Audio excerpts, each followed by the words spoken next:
With so many regions and people facing pressure from the Chinese state, whether from the weekly chipping away of civil liberties in Hong Kong to the mass detention of the persecuted ethnic Uyghur population or Chinese military jets flying closer and closer to Taiwan, attention to Tibet can be easily lost.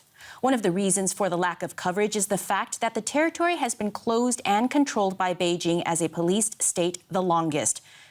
We know very little, but as our report shows, people in Tibet have learned the art of Orwell's doublespeak. Tibet, nicknamed the roof of the world for its rugged peaks and home to the spectacular Potala Palace. But these days, one of the most common sights in the remote territory is the Chinese leader's smiling face.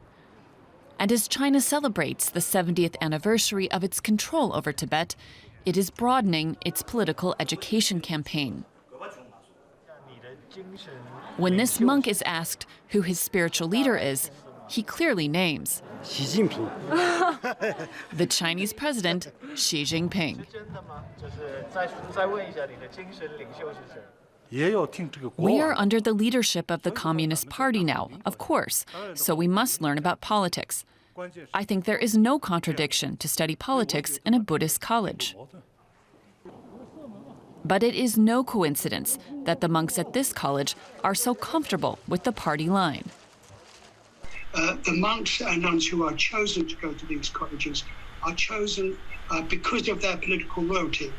They are training these people, hoping to train these people to become preachers for the Communist Party and its new version of Tibetan Buddhism.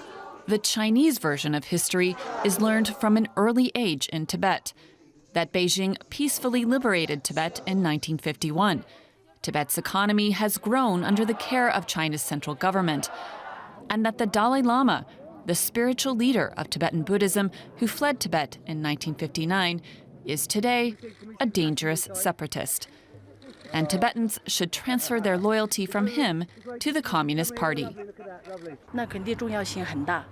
This is certainly of great importance because our young people have grown under the embrace of the party. So our young people must cherish the party, listen to the party, and be guided by the party and be loyal to our beautiful new Tibet. Beijing strongly denies any accusations of rights abuses and says all ethnic groups in Tibet have the right to religious freedom. But critics accuse China of a calculated cultural takeover. And I think it's a battle of time. Who is going to win? The memories of Tibetans that they can communicate to their children about being a freer society or a more Tibetan society before the Chinese came, or the new messages being communicated by the Communist Party. Whatever Tibetans choose to believe, it will surely be closely monitored by the watchful gaze of the Chinese state. Joining us is Kai Mueller of the International Campaign for Tibet. Kai, I'm struck by the words of Robbie Barnett from the report we just saw about the fight over memory that will determine the values and traditions of a younger generation of Tibetans. What are your thoughts on that?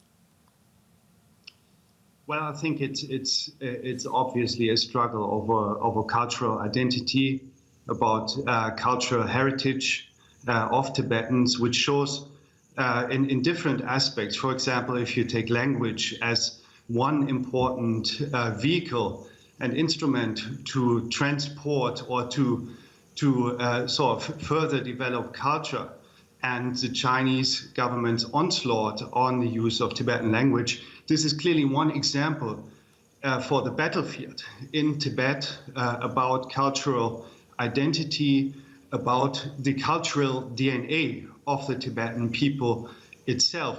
And there are quite a few Tibetans who, in their local communities, try to protect, in that case, Tibetan language, for example, as a means or as an integral part of the Tibetan culture. And they wish to use their language, to develop their language, and not it being a colloquial means of communications.